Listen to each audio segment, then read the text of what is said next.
देवशयनी एकादशी की कथा के अनुसार युधिष्ठिर ने कहा, हे केशव, आषाढ़ शुक्ल एकादशी का क्या नाम है? इस व्रत के करने की विधि क्या है और किस देवता का पूजन किया जाता है? श्री कृष्ण कहने लगे कि हे युधिष्ठिर, जिस कथा को ब्रह्मा जी ने नारद जी से कहा था वही मैं तुमसे कहता हूँ। एक समय नारद जी ने ब्रह्मा जी से यही प्रश्न किया था। तब ब्रह्मा जी ने उत्तर दिया कि हे नारद, तुमने कलियुगी जीवों के उद्धार के लिए बहुत उत्तम प्रश्न किया है, क्योंकि देवशयनी एकादशी का व्रत सभी व्रतों में उत्तम है। इस व्रत से समस्त पाप नष्ट हो जाते हैं और जो मनुष्य इस व्रत को नहीं करते हैं वे नरकगामी होते हैं। इस व्रत के करने से भगवान विष्णु प्रसन्न होते हैं। इस एकादशी का नाम पद्मा है। अब मैं तुमसे एक पौराणिक कथा कहता हूँ, तुम मन लगाकर सुनना। सूर्यवंश में मंदाता नाम का एक चक्रवर्ती राजा हुआ है, जो सत्यवादी और महान प्रतापी था।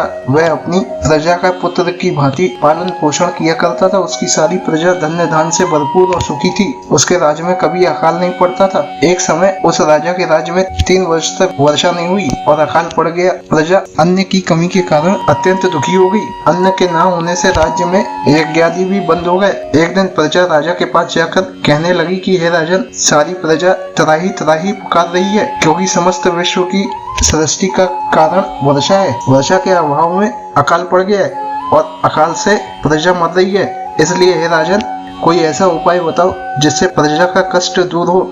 राजा मंदाता कहने लगे कि आप लोग ठीक कह रहे हैं, वर्षा से ही अन्न उत्पन्न होता है और आप लोग वर्षा के न होने से अत्यंत दुखी हो रहे हो। मैं आप लोगों के दुखों को समझता हूँ। ऐसा कहकर राजा सेना को साथ लेकर वन की तरफ चल दिए। वह अनेक ऋषियों के आश्रम में भ्रमण करते हुए अंत में ब्रह्मा जी के पुत्र अंगिरा ऋषि के आश्रम में पहुंचा। वहाँ राजा ने घोड़े से उतरकर अंगिरा ऋषि को प्रणाम किया। मुनि ने राजा को आशीर्वाद देकर कुशल क्षेम के पश्चात उनसे आश्रम में आने का कारण पूछा। राजा ने हाथ जोड़कर विनीत भाव से कहा कि हे भगवान, सब प्रकार से धर्म पालन करने पर भी मेरे राज्य में अकाल पड़ गया है। इससे प्रजा अत्यंत दुखी है। राजा के पापों के प्रभाव से ही प्रजा को कष्ट होता है, ऐसा शास्त्रों में कहा गया है। मैं धर्म अनुसार राज्य करता हूँ, तो मेरे राज्य में अकाल कैसे पड़ गया, इसके कारण का पता मुझको अभी तक नहीं चल सका। अब मैं आपके पास इसी संदेह को निवृत्त कराने के लिए आया हूँ। कृपा करके मेरे इस संदेह को दूर कीजिए, साथ ही प्रजा के कष्ट को दूर करने के लिए कोई उपाय बताए। इतनी बात सुनकर ऋषि कहने लगे कि हे राजन, ये सतयुग सब युगों में उत्तम है। इसमें धर्म के चारों चरण सम्मिलित है, अर्थात इस युग में धर्म की सबसे अधिक उन्नति है।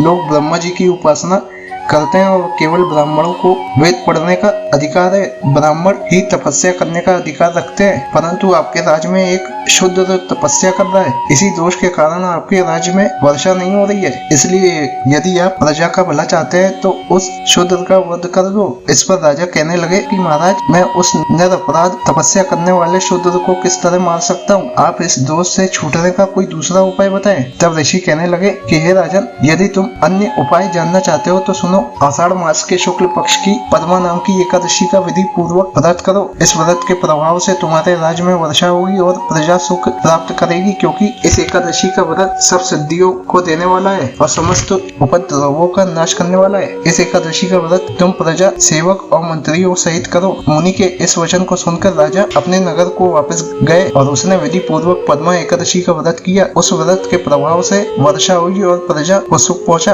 अतः इस मास की एकादशी का व्रत सब मनुष्यों को करना चाहिए। यह व्रत इस लोक में भोग और परलोक में मुक्ति को देने वाला है। इस कथा को पढ़ने और सुनने से समस्त पापों का नाश होता है।